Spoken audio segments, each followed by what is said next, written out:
Hello friends, हमारी आज की कहानी का नाम है बहू से नफ़रत। मम्मी, मैं कह रहा हूँ ना, मैं सिया से ही शादी करूँगा, अन्यथा मैं ज़िंदगी भर कुंवारा रह जाऊँगा और यह मेरा अंतिम निर्णय है। अब इस विषय पर मैं आपसे आगे बहस नहीं करूँगा।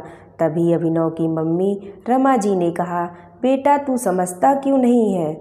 हमने तेरे सामने सिया की जन्म कुंडली पंडित जी को दिखाई थी ना, और उन्होंने सिया की कुंडली में मांगलिक दोष बताया है।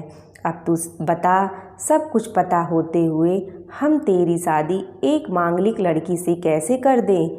तू जानता नहीं कि मांगलिक दोष वाले की जीवन साथी की मौत जल्दी हो जाया करती है। इसीलिए तुझे मैं समझा रही हूँ, तू भूल जा सिया को।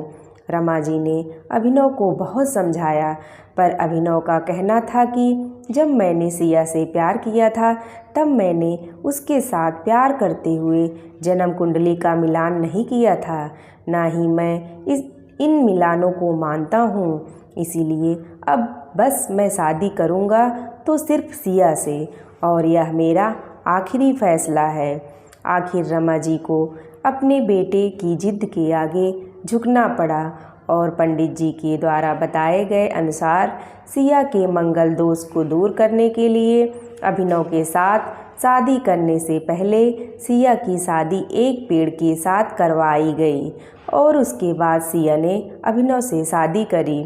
सिया दुल्हन बनकर अभिनव के घर आई, पर रमा जी को सिया का मांगलिक होना अभी भी खटक रहा था और रमा जी उसे दिल से नहीं अपना पा रही थीं, और घर में कुछ भी परेशानी आती तो उसका दोष सिया को ही दिया जाता। लेकिन सिया पढ़ी लिखी संस्कारी लड़की थी और वह अपनी सासू माँ से मिले इन बेवजह आरोपों को अपने दिल से नहीं लगाती थी, और ऐसे ही ससुराल में उसके दिन कट रहे थे। एक दिन अभिनव ऑफिस से जल्दी घर आ जाता है। तब रमा जी ने उससे पूछा, बेटा आज जल्दी कैसे आ गया? तब उसने बताया, माँ आज सुबह से ही सिर दर्द और बहुत कमज़ोरी आ रही है, इसीलिए ऑफिस में काम करने की हिम्मत ही नहीं हुई मेरी। तब रमा जी ने कहा, चल बेटा जल्दी कर, हमें डॉक्टर के पास चलना चाहिए। तब अभिनव और रमा जी डॉक्टर को दिखाने गए।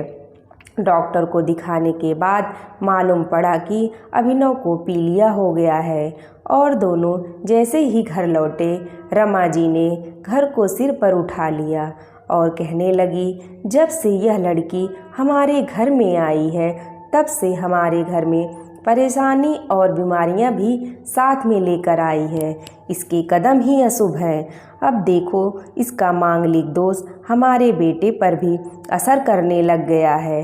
कल को अगर मेरी बेटी को कुछ हो गया तो कौन जिम्मेदार होगा? तभी सिया ने कहा, मम्मी जी प्लीज़, और कितना नीचा दिखाएंगी मुझे? आज तक मैं चुप रही क्योंकि पापा ने यही सिखाया था कि बड़ों के आगे ससुराल में जवाब मत देना, पर आज तो आपने हद ही कर दी है। अगर मैं आज नहीं बोली तो ज़िंदगी भर खुद को माफ़ नहीं कर पाऊँगी। मम्मी जी, अगर आप पंडित जी पर भरोसा नहीं करती थी तो उनके कहे अनुसार आपने सारी मांगलिक दोष निवारण की विधि क्यों करवाई? क्यों पहले आपने मेरी पेड़ से शादी करवाई? दोष मेरा मांगलिक होना नहीं है, बल्कि दोष तो मेरा आपकी बहू होना है, क्योंकि घर में जाने अनजाने में कुछ भी परेशानी आती है उसको आप मुझसे जोड़ देती हैं, और जब कोई सास अपनी बहू से सिर्फ नफरत कर रही होती है तब यह बहू दोष बेटे बहू को नहीं पूरे परिवार को परेशानी में डाल देता है, और इस बहू दोष से मुक्ति भी सिर्फ सास ही दिलवा सकती है।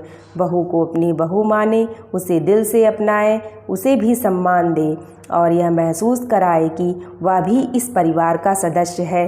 नहीं तो बहू दोष मांगलिक दोष से भी ज़्यादा पीड़ादायक हो जाता है।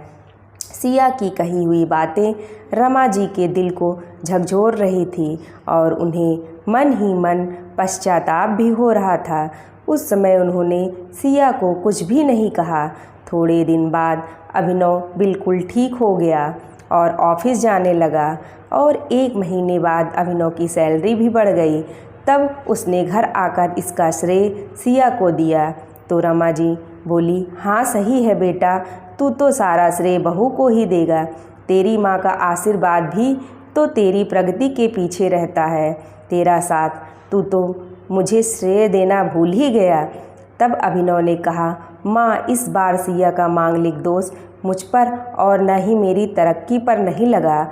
और माँ, जब हम बुरी परेशानियों का श्रेय सिया को देते हैं तो अच्छे कामों का श्रेय भी तो सिया को ही देना चाहिए। तो इसीलिए आज का सारा सिया को जाता है। अभिनव ने हंसते हुए कहा।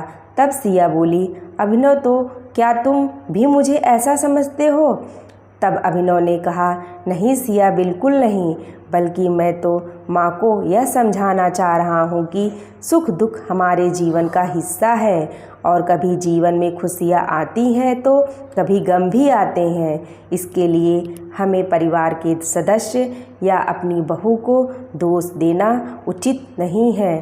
तभी रमा जी बोली, बेटा सही कह रहा है तू, और तेरी तरक्की ही बहुत है मुझे इस झूठे दोषों से बाहर निकालने के लिए। आज मैं यह कसम लेती हूँ कि आज के बाद मैं सिया को किसी भी बात का दोष नहीं दूंगी। यह सुनकर सिया आज बहुत खुश थी, क्योंकि आज उसको उसकी सास ने मांगलिक दोष के साथ साथ बहु दोषों से भी मुक्ति दे दी थी।